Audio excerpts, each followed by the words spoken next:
y'all, it's Brooke Monique. Welcome back to my channel. Before we get started, make sure to like, comment, and subscribe. Today we're going to be doing a story time about the time that I got scammed. It's going to be a really quick video. I don't know how much embarrassment I can take. So let's just get right to it. It was my sophomore or junior year of college, and I wanted some extra money. So I decided to sell 2 pairs of my Jordans. I literally collect Jordans. I have quite a few pairs, and I never really wear them. I never want to wear them somewhere where I feel like they'll get messed up, which is everywhere. They're kind of expensive. Even though I wear kid sizes, I still think it's too much money just to be wearing them willy-nilly. Most of my shoes that I wear like all the time are significantly cheaper than Jordans are, so they literally stay in their boxes, and most of them look completely brand new because they've only been worn like once or twice. So I thought that I probably could get quite a bit of money for them because they look like they've never been worn.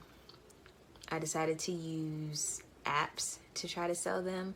I can't remember exactly what the apps were called. I'm pretty sure one of them was Wish, but I didn't really feel comfortable because you have to meet up with the person that you're selling whatever to and do like a handoff exchange.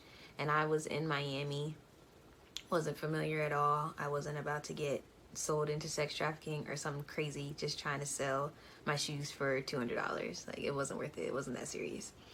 But I ended up going with eBay. So I took pictures of the shoes, uploaded them, and immediately I had offers for both pairs that were over $200. So specifically, I had an offer for over $300 for my Retro 7 Bordeaux. I was selling those in my Retro 12 Wolf Gray. And so I accepted the offer, we exchanged information, and we began texting. He was an older man. He was in the Army, I believe, or some branch of service, and he was buying the shoes for his superior officer's child's birthday. He wasn't going to be able to make it to the birthday party, so he wanted me to send the shoes directly to whoever birthday it was. And I was like, oh, that's so nice. Like, so thoughtful of you to be sending that much money for your boss's son. So he's like, actually, can you also go and purchase 2 iTunes gift cards to include in the gift, just like an extra gift for him to have? So I'm like, oh, sure, no problem. I can definitely do that. He was going to add that money to the $300 that he agreed to pay for the shoes. So I was like, Walgreens is right around the corner. I'll run over there, buy the iTunes cards, and mail it off for you. So he's like, okay, cool. He sends me an email from PayPal, right? It looks like it's actually being sent from PayPal. It says, you have a total of $500 that will be sent to you once you can provide us with the shipping receipt that you mailed off the whatever they bought.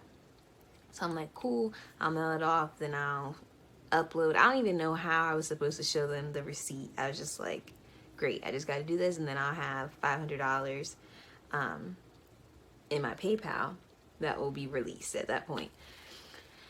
So I go to Walgreens, I buy 2 $100 iTunes gift cards. I tell the man I got the gift cards. He's like, okay, just to make sure, can you send me the activation code that's on the back of each gift card? So immediately I'm like, something doesn't sound right. I'm not sure what, but something is a little fishy here. But being the kind, naive person that I was at that point in my life, I was like, why would he lie to me? You know, why? He has no reason to lie to me. He's trying to get this child his birthday gift. Like, come on, let's get this money. So I sent him the numbers on the back of the gift card. And right after I sent it, I just had this like pit in my stomach where I'm like, Brooke, something is not right here. So he's like, thank you so much. Now just let me know when you mail the shoes off and you should get the money from PayPal. But something just wasn't sitting right in my spirit. So I called my sister. She happened to be with my parents. So I'm on speakerphone with my parents and my sister, telling them exactly what happened. And they're like, Brooke, come on now. You just got scammed. Why wouldn't you call us beforehand? Why did you send in the numbers on the back? I even went back into Walgreens and was like, I got scammed. Can y'all give me my money back? They're like, ma'am, no. You, like, what can we do? I even called iTunes. The balance on both cards were 0. They said, ma'am, there's nothing we can do. Because they don't know if I'm the scam artist. They don't know if I used the money and now I'm trying to get the money back. So they're like, we can't help you. So I'm like, okay, whatever. I texted the man and was like, listen, I need that money back. Can you please, like, just help me out and send it back? I wasn't supposed to send you those numbers on there. He stopped responding. So I'm like, whatever, I'm out of $200. I've never been the type to, like, lose my mind over money. Or anything I can't control, really. Like, it's done. I can't get it back. I took an L. Like, it's a learning experience. I'll never get scammed again. Not like that, I won't. That's for sure. Fast forward, whenever I came home from break, I think I started working at a shoe store my sophomore year. Like, after my sophomore year or my junior year, something like that. My 3rd year of college, I worked at a shoe store in my hometown in Pocomoke City, Maryland. And it had to be Christmas break because they always send out notices around the holidays of people trying to scam. And my manager told me that just to be careful, around this time a lot of people will call and try to have us load gift cards with certain amount of money and then give them the numbers on the back saying that they're customer service or whatever, and that it's definitely a scam. We don't load gift cards over the phone at all. So I'm like, wow, that sounds really familiar. That's how I got scammed. Obviously I didn't say that. I was just like, oh, okay, sure, it won't happen. But I got scammed for my own personal money before, so y'all have nothing to worry about. Been there, done that, not going back.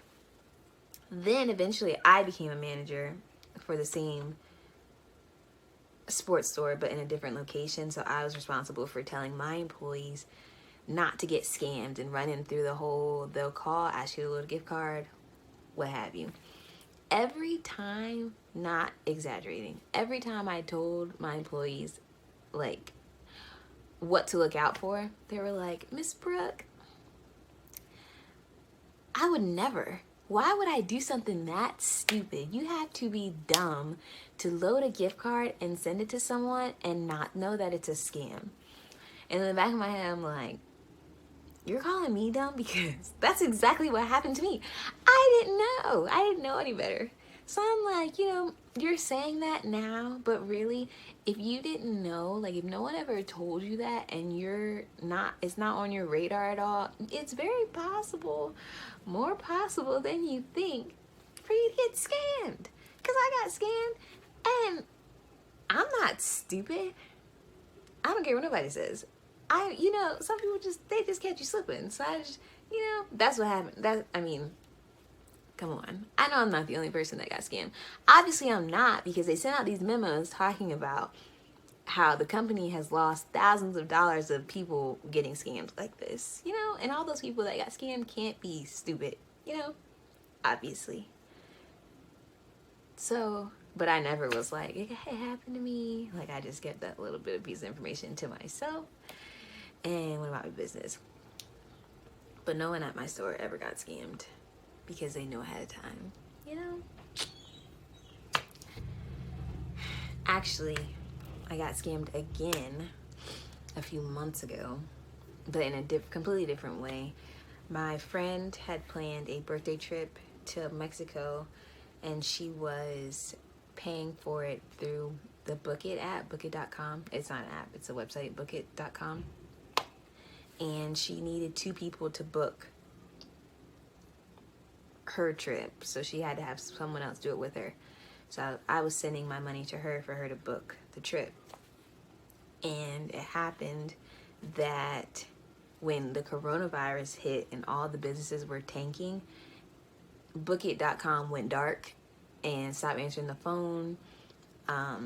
we had only made the deposit in the first payment, so it was only like probably a little over $200 that each of us had sent to them for a trip that was going to cost over $1,200. So really, I'm glad they tanked when they did, and not right before we were leaving after we had already paid them over $1,000, because then I probably would have been a little upset, just a little bit. Once again, you can't control it. There's no reason to like lose your mind over stuff you can't control.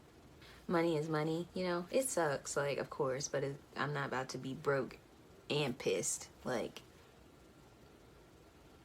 I'm not about to steal my money and ruin my day.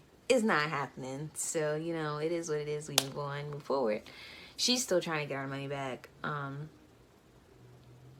So we'll see what happens.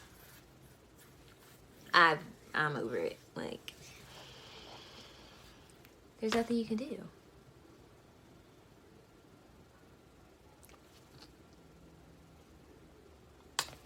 I guess from now on, when I want to go on a trip, I'm gonna have to have all the money and deal with people directly myself, which I don't even think is realistic. Like, everybody pays people, but I think the main thing is you gotta send people your money that you can then, you know where to go. Like, is there a building you can go to? You can't. I don't know where Booking.com is. Where is that at? In the Netherlands? Who knows? It's online. Like, they just turn off their phones and that's the end of it. Like, there's nothing we can do. Crazy. Crazy. But yeah, y'all, I think that's enough of embarrassing myself for today. Hope you liked the video. Like, comment, subscribe. Let me know if you've ever been scammed. If you were almost scammed. If you know where I'm coming from. I'm not stupid. You know? That I know for sure. So that's not the issue here. You just got to be on your P's and Q's at all times. But it's never happened again.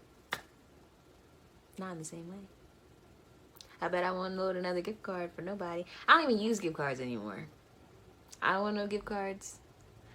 I don't want to give nobody no gift cards. I do give people gift cards, but that's usually I'm playing. It's not that serious. It wasn't that serious when it happened. It's still not that serious. It's never the end of the world. Have control over your emotions, guys. Deep breath in, deep breath out. I got that $200 back.